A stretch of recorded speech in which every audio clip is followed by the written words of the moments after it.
Hello বন্ধুরা, আমার চ্যানেলে আপনাদের স্বাগত জানাই।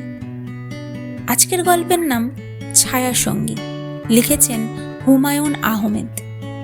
তাহলে চলুন শুরু করা যাক। প্রতি বছর শীতের ছুটির সময় ভাবি কিছুদিন গ্রামে কাটিয়ে আসব, দলবল নিয়ে যাব, হইচই করা যাবে। আমার বাচ্চারা কখনো গ্রাম দেখেনি, তারা খুশি হবে, পুকুরে ঝাপাঝাপি করতে পারবে। শাপলা ফুল শুধু যে মতিঝিলের সামনেই ফোটে না, অন্যান্য জায়গাতেও ফোটে, তাও সচক্ষে দেখবে। আমার বেশিরভাগ পরিকল্পনাই শেষ পর্যন্ত কাজে লাগাতে পারি না। এটা কেমন করে জানি লেগে গেল। একদিন সত্যি সত্যি রওনা হলাম। আমাদের গ্রামটাকে অজপাড়াগা বললেও সম্মান দেখানো হয়। যোগাযোগ ব্যবস্থার এমন সুন্দর সময়েও সেখানে পৌঁছতে হয় গরুর গাড়িতে, বর্ষার সময় নৌকা। তবে মাঝখানে একটা হাওর পড়ে বলে সেই যাত্রা অগ্রস্ত যাত্রার মতো। অনেকদিন পর গ্রামে গিয়ে ভালো লাগলো। দেখলাম আমার বাচ্চাদের আনন্দবর্ধনের সব ব্যবস্থাই নেওয়া হয়েছে। কোত্থেকে যেন একটা হাড় জিরজিরে বেতো ঘোড়া জোগাড় করা হয়েছে। এই ঘোড়া নড়াচড়া করে না, এক জায়গায় দাঁড়িয়ে থাকে। খুব বেশি বিরক্ত হলে দীর্ঘ নিঃশ্বাসের মতো একটা শব্দ করে এবং লেজটা নাড়ে। বাচ্চারা এত বড় একটা জীবন্ত খেলনা পেয়ে মহা খুশি। 2-3 জন একসঙ্গে ঘোড়ার পিঠে উঠে বসে থাকে। তাদের অসংখ্য বন্ধু বান্ধবও জুটে গেল। যেখানেই যায় তাদের সঙ্গে গোটা 50 ছেলে পুলে থাকে। আমার বাচ্চারা যা করে তাতেই তারা চমৎকৃত হয়। আমার বাচ্চারা তাদের বিপুল জনপ্রিয়তায় অভিভূত। তারা তাদের যাবতীয় প্রতিভা দেখাতে শুরু করলো। কেউ কবিতা বলছে, কেউ গান, কেউ ছড়া।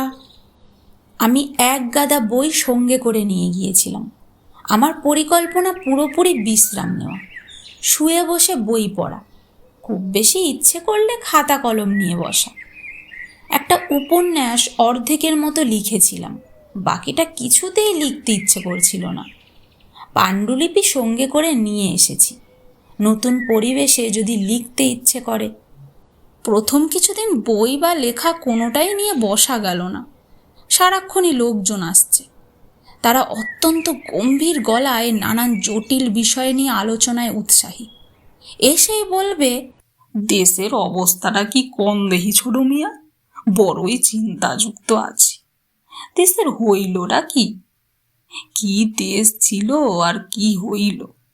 দিন 4-5 পর সবাই বুঝে গেল দেশ সম্পর্কে আমি কিছুই জানি না, গল্প গুজবও তেমন করতে পারি না। তারা আমাকে রেহাই দিল। আমি হাফ ছেড়ে বাঁচলাম। গ্রামের নতুন পরিবেশের কারণেই হোক বা অন্য কোনো কারণেই হোক, আমি লেখালেখির প্রবল আগ্রহ বোধ করলাম। অসমাপ্ত পাণ্ডুলিপি নিয়ে বসলাম। সারাদিন লেখালেখি কাটাকুটি করি। সন্ধ্যায় স্ত্রীকে সঙ্গে করে বেড়াতে বের হই। চমৎকার লাগে। প্রায় রাতেই 1-2 করে গাতক আসে। এরা জ্যোৎস্না ভেজা উঠোনে বসে চমৎকার গান ধরে। সময়টা বড় চমৎকার কাটতে লাগলো। লেখার ব্যাপারে আগ্রহ বাড়তেই লাগলো। সারাদিনই লিখি। এক দুপুরের কথা এক মনে লিখছি। জানলার ওপাশে খুট করে শব্দ হলো। তাকিয়ে দেখি খালি গায়ে রোগা মতো 10-11 বছরের একটা ছেলে গভীর আগ্রহে আমার দিকে তাকিয়ে আছে। ওকে আগেও দেখেছি। জানলার ওপাশ থেকে গভীর কৌতূহলে সে আমাকে দেখে, চোখে চোখ পড়লেই পালিয়ে যায়। আজ পালালো না। আমি বললাম, কি রে? সে মাথাটা চট করে নামিয়ে ফেলল। আমি বললাম, চলে গেলি নাকি? ও আড়াল থেকে বলল, না। নাম কি রে তোর? মন্তাজ মিয়া। আয় ভেতরে আয়। না। আর কোনো কথাবার্তা হলো না। আমি লেখায় ডুবে গেলাম। ঘুঘুর আকাশ শান্ত দুপুরে লেখালেখির আনন্দই অন্যরকম। মন্তাজ মিয়ার কথা ভুলে গেলাম এক প্রকার। পরদিন আবার এই ব্যাপার। জানালার ওপাশে মন্তাজ মিয়া। বড় বড় কৌতূহলী চোখে তাকিয়ে আছে। আমি বললাম, কি ব্যাপার মন্তাজ মিয়া, আয় ভেতরে। সে ভেতরে ঢুকলো। আমি বললাম, তা থাকিস কোথায়? উত্তরে পোকা খাওয়া দাঁত বের করে সে হাসল। স্কুলে যাস না? আবার হাসি। আমি খাতা থেকে একটা সাদা কাগজ ছিঁড়ে তার হাতে দিলাম। সে তার এই বিরল সৌভাগ্যে অভিভূত হয়ে গেল। কি করবে বুঝতে পারছে না। কাগজটার গন্ধ শুকলো। গালের ওপর খানিকক্ষণ চেপে রেখে উল্কার বেগে বেরিয়ে গেল। রাতে খেতে খেতে আমার ছোট চাচা বললেন, ওই মন্তাজ হারামজাদা নাকি তোমার কাছে আসে, এলে একটা চোর দিয়ে বিদায় করবে। কেন? বিরাট চোর, যাই দেখে তুলে নিয়ে যায়, ত্রিসীমানায় ঘেঁচতে দেবে না। 2 দিন পর পর মার খায়, তাতেও হুঁশ হয় না। তোমার এখানে এসে করে কি? কিছু করে না। চুরির সন্ধানে আছে, কে জানে এর মধ্যে হয়তো তোমার কলম টলম নিয়ে নিয়েছে। না, কিছু নেয়নি। ভালো করে খুঁজে টুজে দেখো, কিছুই বলা যায় না। ওই ছেলের ঘটনা আছে। কি কি ঘটনা? আছে অনেক ঘটনা, বলবো এক সময়। পরদিন সকালে যথারীতি লেখালেখি শুরু করেছি। হইচই শুনে বের হয়ে এলাম। অবাক হয়ে দেখি মন্তাজ মিয়াকে 3-4 জন চ্যাংদোলা করে নিয়ে এসেছে। ছেলেটা ফোপাচ্ছে, বোঝাই যাচ্ছে প্রচণ্ড মার খেয়েছে। ঠোঁট ফেটে রক্ত পড়ছে, একদিকের গাল ফুলে আছে। আমি বললাম, কি ব্যাপার?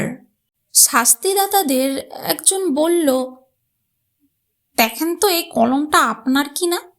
মন্তাজ হারামজাদার হাতে ছিল। দেখলাম কলমটা আমারই। 4-5 টাকা দামের বল পয়েন্ট। এমন কোনো মহার্ঘ বস্তু নয়, আমার কাছে চাইলেই দিয়ে দিতাম। চুরি করার প্রয়োজন ছিল না। মনটা একটু খারাপই হলো। বাচ্চা বয়সে ছেলেটা এমন চুরি শিখলো কেন? বড় হয়ে কি করবে? ভাই সাহেব, কলমটা আপনার? হ্যাঁ, তবে আমি এটা ওকে দিয়ে দিয়েছি। ছেড়ে দিন, বাচ্চা ছেলে, এত মারধর করছেন কেন? মারধর করার আগে আমাকে জিজ্ঞেস করে নেবেন না। শাস্তিদাতা নির্বিকার ভঙ্গিতে বলল, এর মাইরে ওর কিছু হয় না, এইটা ওর কাছে পানি ভাত। মায়ের না খাইলে এর ভাত হজম হয় না। মন্তাজ মিয়া বিস্মিত চোখে আমাকে দেখছে। তাকে দেখেই মনে হলো সে তার ক্ষুদ্র জীবনে এই প্রথম একজনকে দেখছে যে চুরি করার পরও তাকে চোর বলেনি। মন্তাজ মিয়া নিঃশব্দে বাকি দিনটা জানালার ওপাশে বসে রইল। অন্যদিন তার সঙ্গে 2-1 কথাবার্তা বলি, আজ একটা কথাও বলা হলো না। মেজাজ খারাপ হয়েছিল। এই বয়সে একটা ছেলে চুরি শিখবে কেন? মন্তাজ মিয়ার যে একটা বিশেষ ঘটনা আছে তা জানলাম আমার ছোট চাচির কাছে। চুরির ঘটনারও 2 দিন পর। গ্রামের মানুষদের এই একটা অদ্ভুত ব্যাপার, কোন ঘটনা যে গুরুত্বপূর্ণ কোনটা তুচ্ছ তা এরা বুঝতে পারে না। মন্তাজ মিয়ার জীবনের এত বড় একটা ব্যাপার কেউ আমাকে এতদিন বলেনি, অথচ তুচ্ছ সব বিষয় অনেকবার করে শোনা হয়ে গেছে। মন্তাজ মিয়ার ঘটনাটা এই যে 3 বছর আগে কার্তিক মাসের মাঝামাঝি মন্তাজ মিয়া দুপুরে প্রবল জ্বর নিয়ে বাড়ি ফেরে। সেই জ্বরের প্রকোপ এতই বেশি যে শেষ পর্যন্ত মন্তাজ মিয়ার হতদরিদ্র বাবা একজন ডাক্তারও নিয়ে এলেন। ডাক্তার আনার কিছুক্ষণের মধ্যেই মন্তাজ মিয়া মারা গেল। গ্রামে জন্ম এবং মৃত্যু দুটোই বেশ স্বাভাবিকভাবে গ্রহণ করা হয়। মন্তাজ মিয়ার মা কিছুক্ষণ চিৎকার করে কাঁদল। তার বাবাও খানিকক্ষণ আমার পুত কই গেল রে বলে চেঁচিয়ে স্বাভাবিক হয়ে গেল। বেঁচে থাকার প্রবল সংগ্রামে তাদের লেগে থাকতে হয়। পুত্রশোকে কাতর হলে চলবে না। মরা মানুষ যত তাড়াতাড়ি কবর দিয়ে দেওয়া হয় ততই নাকি সোয়াব, এবং কবর দিতে হয় দিনের আলো থাকতে থাকতে। কাজেই জুম্মা ঘরের পাশে বাদাছোর মন্তাজ মিয়ার কবর হয়ে গেল। সবকিছুই খুব স্বাভাবিকভাবে। অস্বাভাবিক ব্যাপারটা শুরু হলো দুপুর রাতের পর, যখন মন্তাজ মিয়ার বড় বোন রহিমা কলমাকান্দা থেকে উপস্থিত হলো। কলমাকান্দা এখান থেকে 21 মাইল। এই দীর্ঘ পথ একটি গর্ভবতী মহিলা পায়ে হেঁটে চলে এলো এবং বাড়িতে পা দিয়েই চেঁচিয়ে বলল, তোমরা করছো কি? মন্তাজ বাইচ্চা আছে, কবর খুইরা তারে বাইর করো, দিরম করবা না। বলাই বাহুল্য, কেউ তাকে পাত্তা দিল না। শোকে দুঃখে মানুষের মাথা খারাপ হয়ে যায়। কবর দিয়ে দেওয়ার পর নিকট আত্মীয় স্বজনরা সবসময় বলে ও মরে নাই, কিন্তু মন্তাজ মিয়ার বোন রহিমা এই ব্যাপারটা নিয়ে এতই হইচই শুরু করলো যে সবাই বাধ্য হলো মৌলানা সাহেবকে ডেকে আনতে। রহিমা মৌলানা সাহেবের পায়ে গিয়ে পড়ল, কাঁদতে কাঁদতে বলল, মন্তাজ বাইচ্চা আছে, আপনি এরে বাঁচান। আপনি না বললে কবর খুঁড়তো না। আপনি রাজি না হওয়া পর্যন্ত আমি পাও ছাড়তাম না। মৌলানা সাহেব অনেক চেষ্টা করেও রহিমাকে ঝেড়ে ফেলতে পারলেন না। রহিমা বজ্র আটুনিতে পা ধরে বসে রইল। মৌলানা সাহেব বিরক্ত হয়ে বললেন, বাইচ্চা আছে বুঝলা কেমনি? রহিমা ফোপাতে ফোপাতে বলল, আমি জানি। গ্রামের মৌলানারা অতি কঠিন হৃদয়ের হয় বলে আমাদের একটা ধারণা আছে। এই ধারণা সত্যি নয়। মৌলানা সাহেব বললেন, প্রয়োজনে কবর দ্বিতীয়বার খোঁড়া জায়েজ আছে। এই মেয়ের মনের শান্তির জন্য এটা করা যায়। হাদিস শরীফে আছে। কবর খোঁড়া হলো। ভয়াবহ দৃশ্য। মন্তাজ মিয়া কবরের গায়ে হেলান দিয়ে বসে আছে, পিটপিট করে তাকাচ্ছে। হঠাৎ চোখে প্রবল আলো পড়ায় চোখ মেলতে পারছে না। কাফনের কাপড়ের এক খণ্ড লুঙ্গির মতো পেঁচিয়ে পড়া, অন্য দুটি খণ্ড সুন্দর করে ভাঁজ করা। অসংখ্য মানুষ জমা হয়ে আছে। এই অবিশ্বাস্য দৃশ্য দেখে কারো মুখে কোনো কথা সরল না। মৌলানা সাহেব বললেন, কিরে মন্তাজ? মন্তাজ মৃদু স্বরে বলল, পানির পিয়াস লাগছে। মৌলানা সাহেব হাত বাড়িয়ে তাকে কবর থেকে তুললেন। এই হচ্ছে মন্তাজ মিয়ার গল্প। আমি আমার এই জীবনে অদ্ভুত গল্প অনেক শুনেছি, এরকম কখনো শুনিনি। ছোট চাচাকে বললাম, মন্তাজ তারপর কিছু বলেনি? অন্ধকার কবরে জ্ঞান ফিরবার পর কি দেখলো না দেখলো এই সব? ছোট চাচা বললেন, না, কিচ্ছু কয় না। আরামজাদা বিরাট বজ্জাত। জিজ্ঞাস করেননি কিছু? কতজনে কত জিজ্ঞাস করছে। এক সাংবাদিকও এসেছিল, ছবি তুললো, কত কথা জিজ্ঞাস করলো, একটা শব্দ করে না। আরামজাদা বদের হাড্ডি। আমি বললাম, কবর থেকে ফিরে এসেছে, লোকজন তাকে ভয় টয় পেত না? প্রথম প্রথম পাইতো, তারপর আর না। আল্লাহ তালার কুদরাত, আল্লাহ তালার কেরামতি আমরা সামান্য মানুষ কি বুঝবো কও? হ্যাঁ, তা তো বটেই। আপনারা তার বোন রহিমাকে জিজ্ঞেস করেননি? সে কি করে বুঝতে পারলো মন্তাজ বেঁচে আছে? জিজ্ঞেস করার কিছু নাই, এইটাও তোমার আল্লাহর কুদরাত, ওনার কেরামতি। ধর্মকর্ম করুক বা না করুক, গ্রামের মানুষদের আল্লাহ তালার কুদরাত এবং কেরামতির ওপর অসীম ভক্তি। গ্রামের মানুষদের চরিত্রে চমৎকার সব দিক আছে। অতি তুচ্ছ ঘটনা নিয়ে এরা প্রচুর মাতামাতি করে, আবার অনেক বড় বড় ঘটনা হজম করে। দার্শনিকের মতো গলায় বলে, আল্লাহর কুদরত। আমি ছোট চাচাকে বললাম, রহিমাকে একটু খবর দিয়ে আনানো যায় না? ছোট চাচা বিস্মিত হয়ে বললেন, কেন? কথা বলতাম। খবর দেওয়া দরকার নাই, এমনিই আসবো। এমনিতেই আসবে কেন?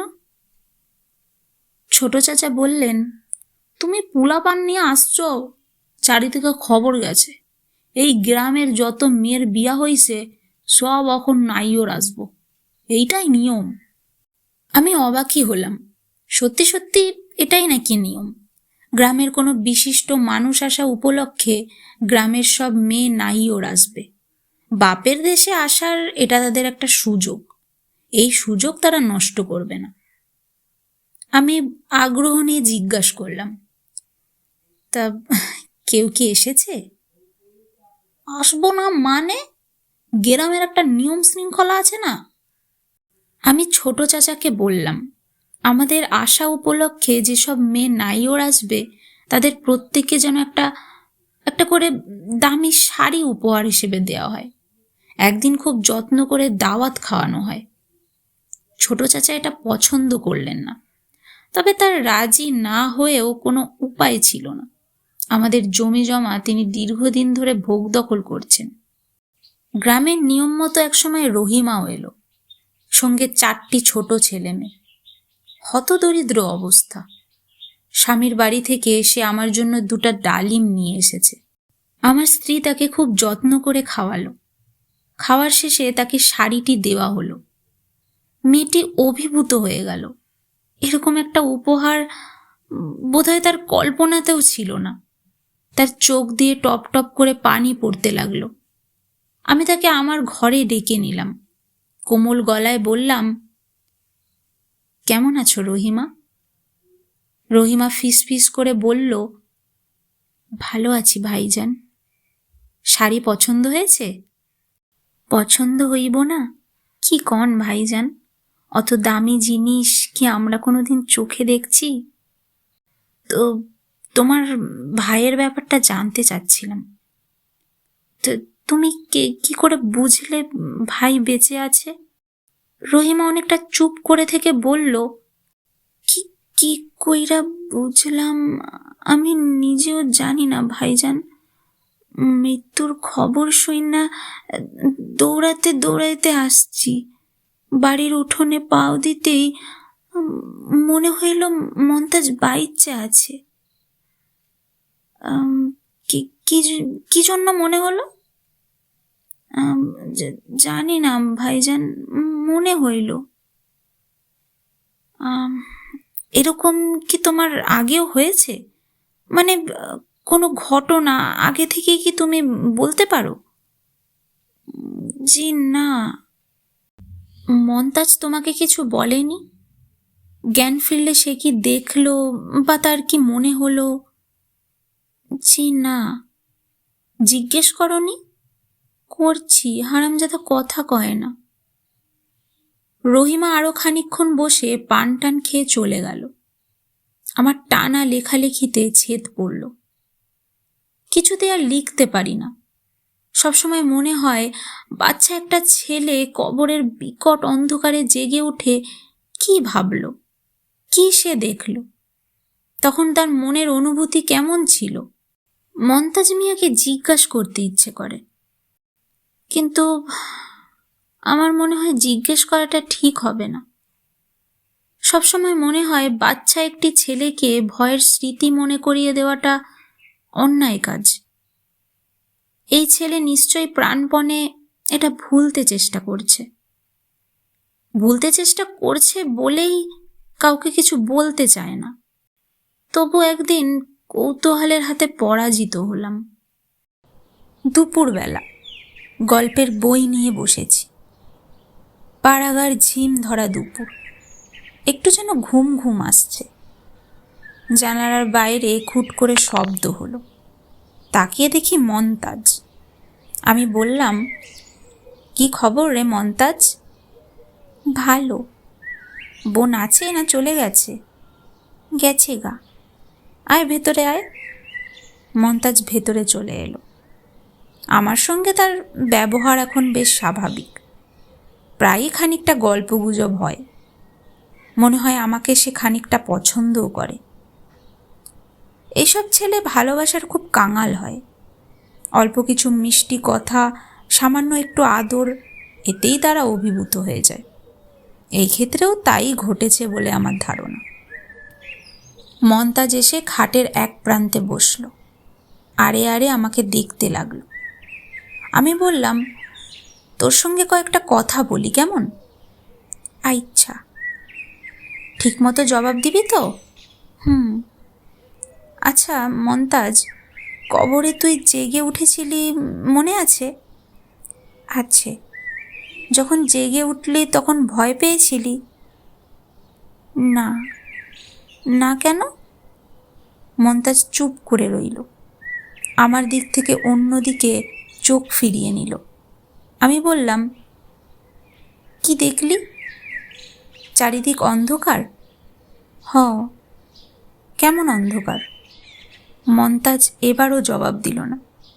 মনে হচ্ছে সে বিরক্ত হচ্ছে। আমি বললাম, কবর তো খুব অন্ধকার, তবু ভয় লাগলো না?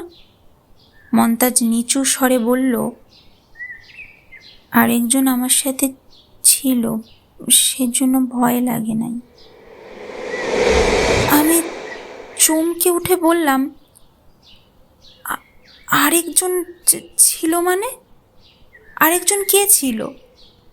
চিনি না, আন্ধারে কিছু দেখা যায় না।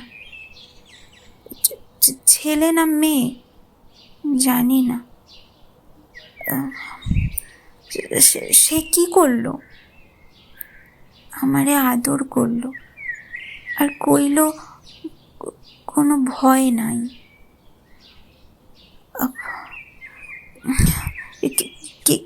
কিভাবে আদর করলো মনে নাই।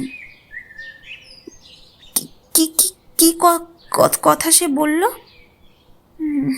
মজার মজার কথা, খালি হাসি আসে। বলতে বলতে মন্তাজ মিয়া ফিক করে হেসে ফেলল। আমি বললাম, কীরকম মজার কথা? দু একটা বল তো শুনি। মনে নাই, কিছুই মনে নাই। সে কে, এটা কি বলেছে? জি না। ভালো করে ভেবে টেবে বলতো, কোনো কিছু মনে পড়ে? ওনার গায়ে শ্যাওলার মতো গন্ধ ছিল। আর আর আর কিছু? মন্তাজ মিয়া চুপ করে রইল। আমি বললাম, ভালো করে ভেবে টেবে বলতো, কিছুই মনে নেই। মন্তাজ মিয়া অনেকক্ষণ চুপ করে থেকে বলল, একটা কথা মনে আসছে। সেটা কি? বলতাম না, কথাটা গোপন। বলবি না কেন? মন্তাজ জবাব দিল না। আমি আবার বললাম, বল মন্তাজ, আমার খুব শুনতে ইচ্ছে করছে। মন্তাজ উঠে চলে গেল। এই তার সঙ্গে আমার শেষ দেখা। বাকি যে কদিন গ্রামে ছিলাম সে কোনোদিন আমার কাছে আসেনি। লোক পাঠিয়ে খবর দিয়েছি, তবু আসেনি। কয়েকবার নিজেই গেলাম। দূর থেকে দেখতে পেয়ে সে পালিয়ে গেল। আমি আর চেষ্টা করলাম না। কিছু রহস্য সে তার নিজের কাছে রাখতে চায়, রাখুক, এটা তার অধিকার। এই অধিকার অনেক কষ্টে সে অর্জন করেছে। শ্যাওলাগন্ধি সেই ছায়াসঙ্গীর কথা আমরা যদি কিছু নাও জানি, তাতেও কিছু যাবে আসবে না। আজকের এই ছায়াসঙ্গী গল্পটি আমার বেশ ভালো লাগলো। আপনারাও জানান আপনাদের কেমন লাগলো। তাহলে দেখা হচ্ছে নেক্সট গল্পে। টাটা।